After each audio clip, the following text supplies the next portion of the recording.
have to do a little go around if you don't mind. So I'm gonna pick on Charlie because he's an improv dude.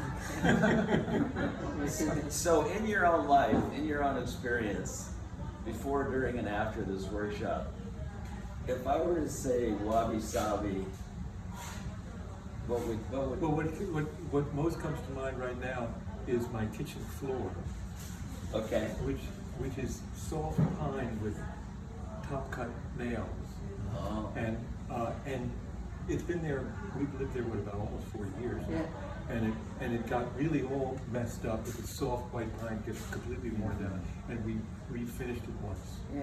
And then now it's all worn down and scratched and broken, and down to the bare wood, and right where the refrigerator door opens. You stand there, you put your face with it, open the refrigerator, that's where it's like a worn spot. Would you say it's gnarly? It's more than gnarly, and we're gonna leave it. We're leaving it. We're not changing it. It's gonna be, that's the way the floor looks. It's a history of our lives. I'm gonna ask Simon and Bob last, so I'm gonna skip over to Grace. Grace, Wabi-Sabi. I'm thinking it's like an acceptance of our own, what we consider imperfections. It's almost like it's okay. It's like a very, to me, healing concept, because I think, especially living in the man-made world, and with so much exposure to so many images of idealism, perfection, whether it's body image or other things to aspire to, it's so, you need that counterbalance of having the imperfection be perfectly fine and acceptable. What I thought you were going to say was your original nature. In Zen, they use this sort of koan busting question of what did your original face look like before your parents were born? To sort of get into what is our original nature, and certain objects, we look at them and they are us. I mean, do you ever have that experience? Yeah, things that you recognize as Yeah. Yeah. Whether it's a dog or a car or I don't know. And it's just instantly recognizable. And where does that come from? My original nature is in this object or this image. Is that resonating? Yeah. But I think that what I'm saying is that it's very hard to find that, or the imperfections are easier to find, right? Yeah, but it's also an acceptance of that I think is good. That what you were talking about is it's also all part of it. That we come into the world with many layers are already like, and expectations and everything are like placed on us, so that you have a very hard time of going back and just knowing yourself. There's that notion of a priori, that memory or remembrance before all memory. I'm carrying DNA of Neanderthal, and that's something I never learned, acquired, but there is something in that. Like, I remember my mom, she had an apprentice who didn't wanna do the ordinary rat race, making money or getting married with someone who makes money and then she can still do her pottery or whatever. That's what her mother suggested to her, who was in bank business. And, so she picked up this apprenticeship with pottery.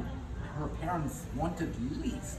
They were alarmed and said, "My kid, why do you do that?" and all that. So it was a struggle. But this girl, she had, like, we went to a museum and there were these Neolithic pots put behind glass, and she said, I know exactly how that pot feels. That is not something she learns at school, and she was brilliant, all A's, and what she could have gone to best university in Germany or whatever. That wasn't Birmingham. But anyway, so yeah, she was very simple. She said, instant recognition. yeah, the one food I like best is potatoes. That's all I need. Yeah. That's a Intuition. good idea, though. Yeah. So and she had that. Yeah. She knew, not intellectually, she knew how that pot feels. And Yeah, that yeah. that is probably that thing. Primal Yeah, intuition. or that a priori before The which, DNA before the DNA. body. Yeah, you find different explanations for that. But I know that when it comes to pottery, I'm convinced that's why she wanted to do pottery. Is when you are in sync with the clay, that material. That's why I like to work with wild clay. I dig myself, and I kind of have an idea where that is coming from, how it got here, and things, and not just something you get out of a plastic bag after you've picked up the phone and ordered it. Then when you know and you work with that, and there is something is happening where that material becomes an extension of you, and when the way the clay then works, it allows you a brief insight into the journey of the rock that turned into that clay. And Yeah. because of the so-and-so rock, it has certain properties, but it kind of basically you allow it, oh my God, how old am I going to get? Maybe 80, hopefully not, but here I have the chance to experience 20 million years. It's like a rawness, which has loneliness, despair, fear and mortality built into it. But that makes it even more primal, that you can be in the moment and appreciate it, knowing it's not going to last forever. It's like the snag on, when I lived in Oregon, you'd see a snag or, a tree that was left standing by itself. And it represented you. And a lot of Zen monks in the old days, they use that as a subject of poetry. That sort of, and here I am. That tree is me. I'm going to meditate under this tree. Yeah. Right? That's I'm going to scoot around here. Zohar, would you like to jump in next? Yeah, I like that discussion. Wabi-Sabi, donde está? Yeah, as you were kind of, before you were saying that, I was kind of thinking, I was looking into time dilation lately, and that's the concept that as you get closer to a source of gravity, your time slows down. Oh, I hate that. Yeah. So, all matter, like from a single atom floating in the vacuum of space to water that's flowing down a river, a mountain, stream, or all matter wants to. If matter has a want, it wants to slow down. It wants to get to a place where time is slower. And that's the comfort zone of matter. yeah. Slower. Almost like entropy. Almost like entropy, its goal is to get to a place in space where time is slowest. And, to me, Wabi-Sabi is kind of a mixture of that and grounding yourself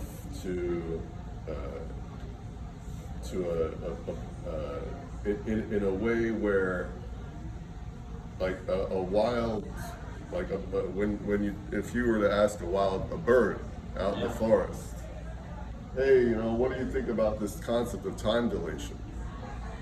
The bird doesn't care about time dilation.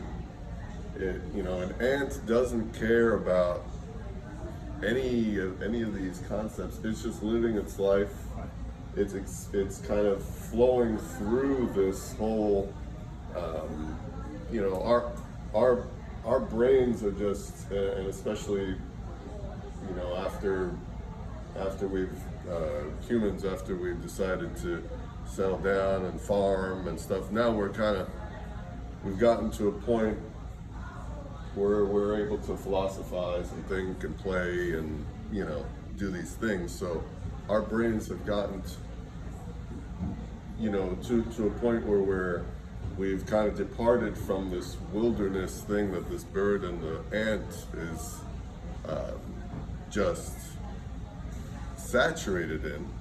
We've gotten to a point where we're kind of like playing around with different concepts. The Wabi-Sabi, I feel like, brings us back.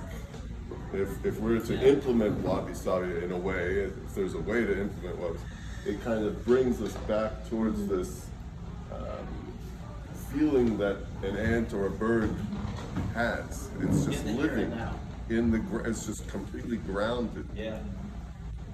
you know, in this experience of time that, you know, that we're kind of always, you know, especially lately, we're always departing away from this slowing down of time. Acceleration. Yeah. And we're just continuously accelerating. Even though we're still all experiencing the same, if we go back to this time dilation concept, we're all still experiencing the same gravity, physically speaking. Right. That's why the US on the happiness scale is very, very low, because everything is so fast. It's so right? fast, And yeah. we have like what, Nepal or some poor country where things go much slower, they're much happier. It's the heat being developed from the desire to go fast and the matter wanting to go slow. Yeah, right. It's a breaking conflict. everybody down. Yeah, it's conflict. Yeah, that heat is building up, right? And it's Yeah. not Friction. that we have lost Right, that. there's a friction there. Yeah. A spiritual friction. The Wabi-Sabi may like lubricate a little bit.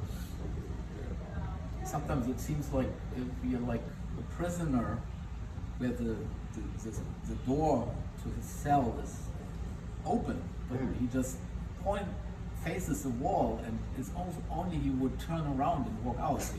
But he doesn't do it. He runs against the wall. Right against the wall. Yeah, and there's no meaning. Yeah. and that's kind of like, so I don't know. But it's a very good point what you made. Can we scoot on to Hazel? Two things. Wabi-Sabi is an infinite control feed loop. I will explain. Infinite Control feed loop. Feed- Because if you have something here, stuff goes in and stuff goes out. But in the feed loop, whatever goes out comes back in and changes what it is what you're doing. So every time you do something, it changes the object. So Wabi-Sabi to me is you're always in a state of change, which is not, which is not good, which is not a bad thing, which is not a good thing, but you always need to know that whatever it is you do is going to affect everything else you do.